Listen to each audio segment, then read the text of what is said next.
How's it going, everybody? Welcome back to another episode of Satisfactory. Not that game. Welcome back to another episode of Factorio. We'll be doing a episode of Satisfactory after this, so I have that on my mind and also on my to-do list for today. So, in the last episode, or rather in between episodes, we primarily focused on fixing a few issues. So the factory has changed quite a bit since we last looked at it. Issue number one is we kept having biters. It was a terrible game of whack-a-mole, so I went ahead, we threw turrets down, long-handed, just so that way if the splash kind of gets in the way, the turrets here don't get affected. Or rather, their inserters don't get affected, because these only have health of 160, but these have a health of 400, so the turrets can take the splash from the spitters, but the inserters can't. So that's why I set them back a little bit. The other thing is we aren't belting ammo. I know a lot of people are probably cringing at this. They're like, oh, you know, you shouldn't be belting ammo like this. It's horribly inefficient. Once that fills up, that's going to be so much wasted ammo, blah, blah, blah, blah, blah, blah. And in Factorio 1.0, I would agree with you. However, in 2.0, the ammo is going to be needed anyway. And yeah, I guess it is inefficient to ship it up to your space platforms, but we can technically reuse it. So, like, eventually we are going to transition to laser turrets, so this isn't entirely a waste. But for now it is, I suppose. The other thing we focused on doing is we expanded our RoboPort networks to the entire base, so now it's everywhere, which is really nice. The other thing we started doing, and I actually started doing this last night, is working on a rail platform. Now, I know a lot of people will have a highly heated debate about what their optimal train setup is. I do omnidirectional trains. Typically I do 2-4-2s. However, just with the new update and the quantities and things, this is going to be overkill for what we are going to be doing, or at least at the scale we're going to be doing it. But I opted for 2-8-2s, just to play around with the extra size. However, one notable change that I'm doing is I'm only doing 2 lanes of rail. Normally I do 4, but I'm going to play around with 2 just to see, because I know a lot of people say that you're able to get the same volume as you would with a 4 lane without as much infrastructure and, quite frankly, a lot less congestion at intersections like this T-junction here, because the more lanes you have, the more complex these junctions become and the more likely they are to break or not work properly. So we're just going to go the route of just simply not even going to have a 4-lane. We're just going to do 2-lane everywhere. If we find that, like, somewhere, like perhaps maybe this main rail here is constantly just full of trains, or trains are getting stopped because they can't find an alternative route, perhaps then we'll go ahead and add 4 lanes into some other areas. But for now, we're going to try 2 just to see how it goes. Anyway, I think that's all the changes we did. We did expand power, but I haven't hooked up additional, but we did get it placed. More oil. So yeah, so today's goal is to try to fix our iron issue, because as you can see, we have no iron. Part of that is due to this this ore patch dwindling quite considerably. So what I'm going to do today is plan on accessing this one that is 39 million. And possibly this one that's 40 million. So there's a nice good chunk of resources right here that we can access. But in order to do that, we need to push the wall south, as well as using our train network to get there. So what I'm thinking we're probably going to do is we're going to do a T-junction about here to head south. Well, it's going to hit that.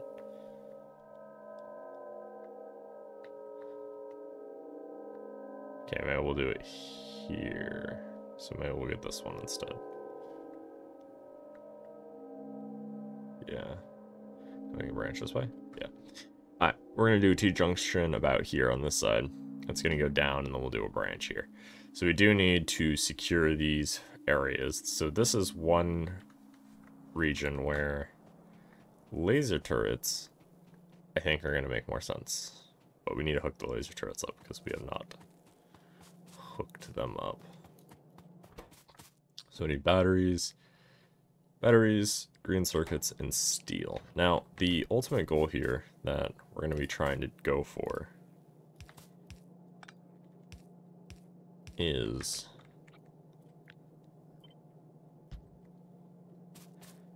getting more ore today so that way we can fix our iron issues. Once we do that, I'm probably going to push this western wall out another good chunk. So that way we can secure just more land. So that way when we go ahead and start on rocketry stuff, we will have a bit more security and whatnot. So one of these is steel.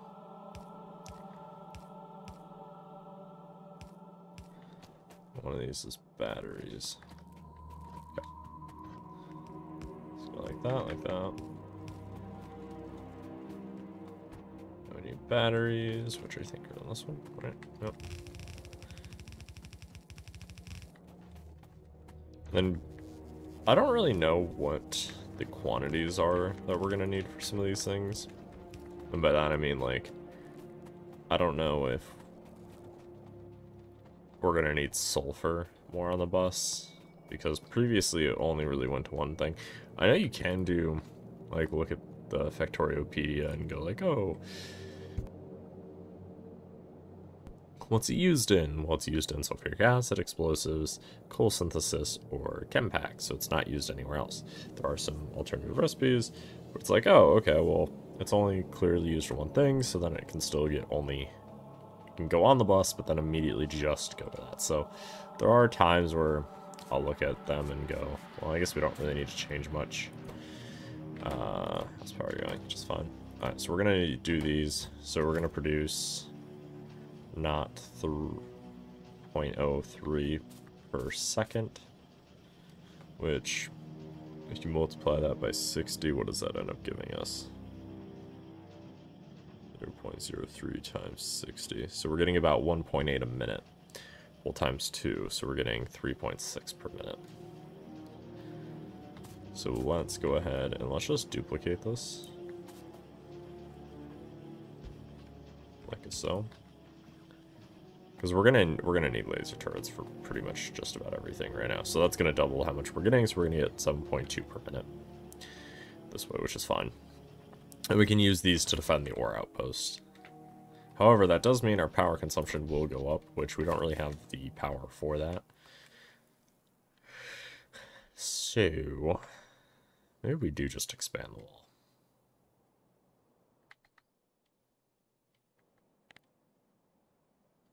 Like we go down to here. And we build a diagonal. That secures 3 ore patches, plus oil. Let us plan for this. So let's go ahead and grab roboports, because we're going to need them.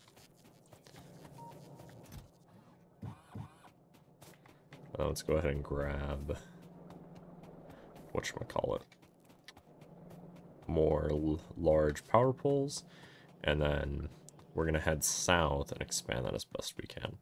In case anybody's wondering why we're stockpiling these, we're going to need these for rocket silos. And they're so slow to craft that I'd rather just have a backlog of them now. Go. We have 100 of these. Let's go ahead and just get a whole row, because we are going to need them, so. Sweet. Alright, and we have, how many robots right now? We have 1,100. Yeah, so let's head down there. Some other interesting news while we're making the journey down there. Let me actually grab a car so it's not as time consuming. We are currently, I think, 4 weeks? No, I think it's 4 weeks from finishing the semester. And once we finish the semester, we'll be on winter break, which will be fun. So then we'll be making a lot more progress each week in this and in Satisfactory, which will be really nice. Okay, so let's go, what do we decide? Well, we're moving the wall, huh? So we need, we're gonna head this way first. So we want to go to the far side.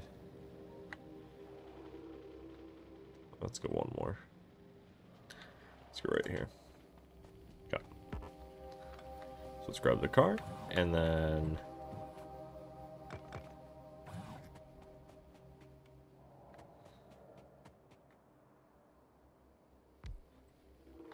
go.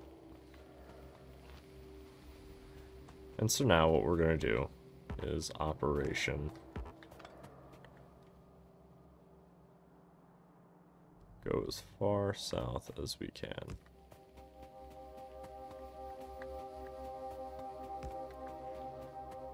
Which is going to involve some odds and ends for us, which primarily are going to look a little interesting. So, we're going to go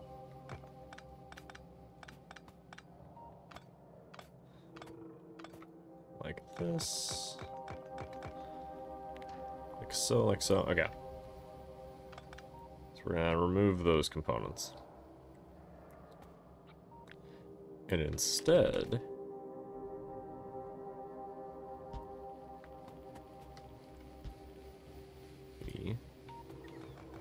we're gonna go like this.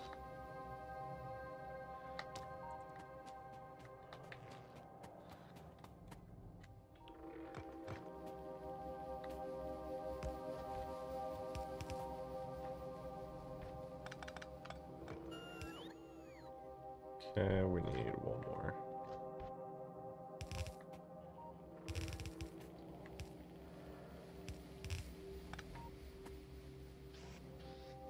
Gonna go like that, and then that.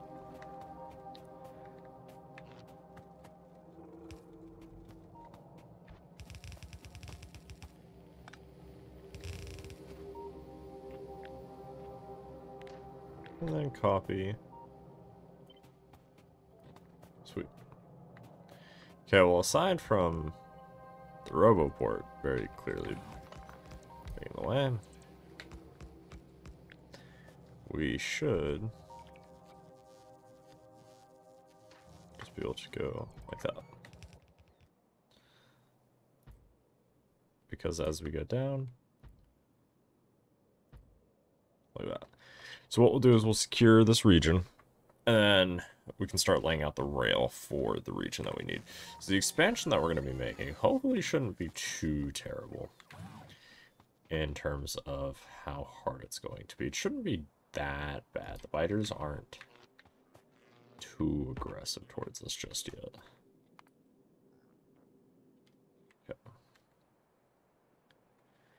And so then as we build, everything here is going to slowly get built out. And so as the turrets get fed with ammo, so will the power poles get placed. And once we have power, the RoboPorts will start working. Once the RoboPorts start working, it becomes a nice little, not vicious cycle, but a nice little cycle of building. And I don't have any more regular power poles, so we're just going to use these.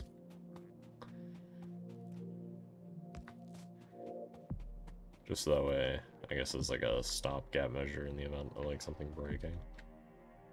Alright, so let's go like this. And how far south are we going? I guess we're going to try to secure this one too. Or, yeah, this copper. So then that means we want to go to about here somewhere. What's really nice is I like since they've done the change with the map and how you can place blueprints and stuff. I mean, I know it's been a long time coming, but it's still such a nice feature that it's like, could not go back to like not .15 or 16. Like, those were the days. Like, I honestly kind of low-key want to go back and play through some of the older versions of Factorio. Just to, like, reminisce and then realize how good we have it now. Especially in comparison, because some of those quality of life features that they've added are just insane.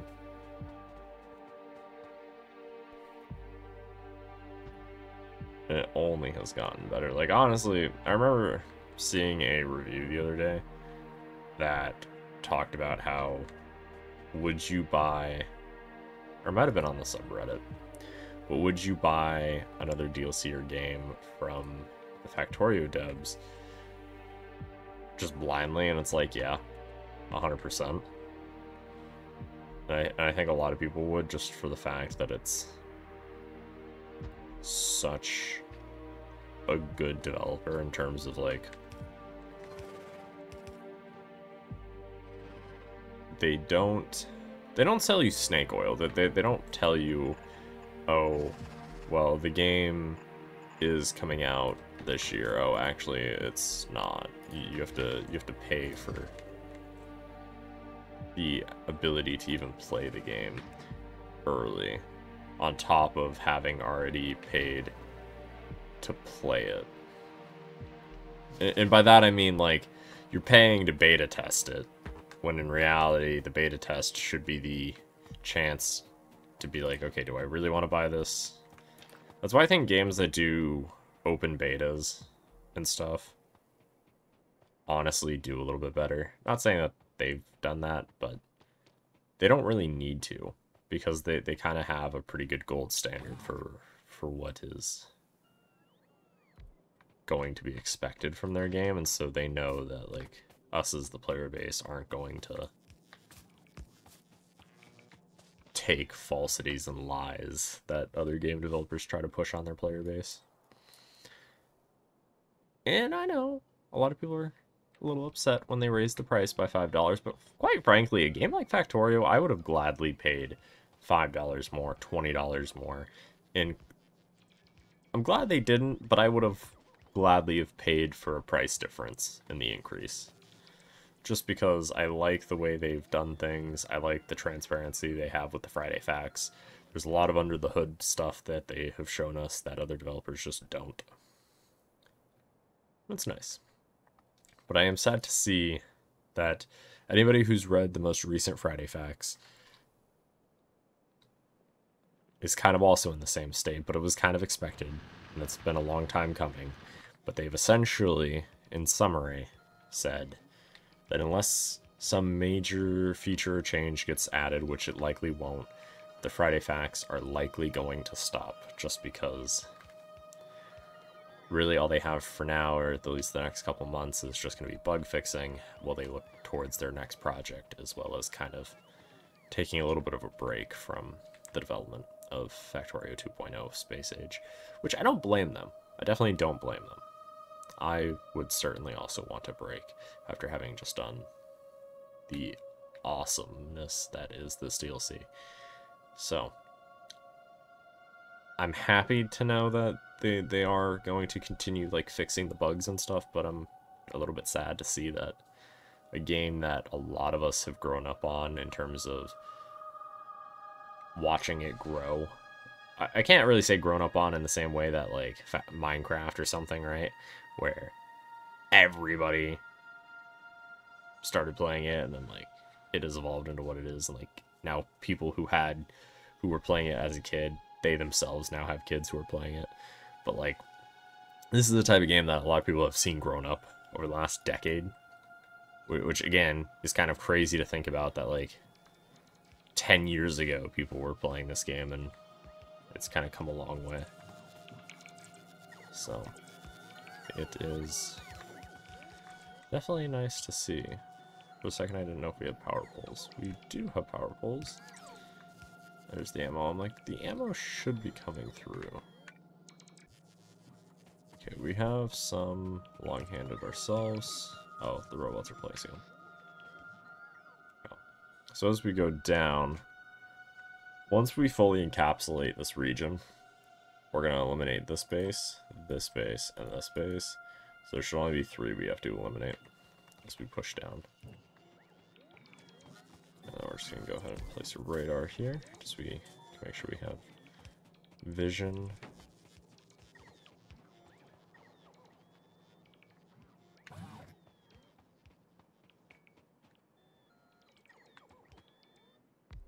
There we go.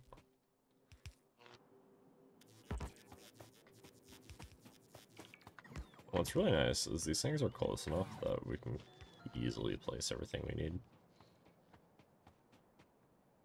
This is definitely not the story that we're having on our multiplayer world, because in our multiplayer world, we are currently getting our butt handed to us both by the biters and the fact that we let power run out. And so we had to scramble to try to get nuclear reactors set up. We already had them placed, we just didn't have any fuel in them. So we had to quickly scramble to make sure that they would function and generate the power we needed, because our defenses in that world are purely laser turrets, unlike in this world that I'm using gun turrets. And laser turrets kind of need energy to, you know, be useful.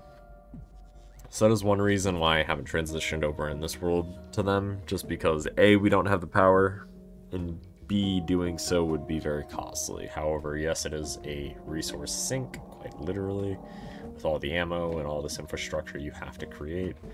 You're basically shooting resources at them, but alas, that is just something we have to kind of do. Okay. So we're gonna get this. I'm gonna go ahead and finish up setting up our wall and setting up some tracks and things. So I hope you guys enjoyed this week's kind of progress update on the Factorio world. If you guys do have any tips, tricks, suggestions, comments, questions, concerns, and all those other queries, or if you just want to say hi, leave that down in the comment section below. And also, let me know down below if you guys prefer this style of kind of the weekly progress updates with, you know, some live action building, or if you guys prefer more of a kind of more of a structured, tailored solution in terms of like have the episode primarily focus on us, say, I don't know, setting up outposts and connecting up the trains, and then maybe focusing, kind of just hyper focusing the episode on one specific thing versus kind of just the broad overview, kind of the broad strokes into the factory. Definitely let me know that down below as well. But yeah, other than that, I will see you guys in the next one. Thanks for watching, guys. Have a good one, and peace out.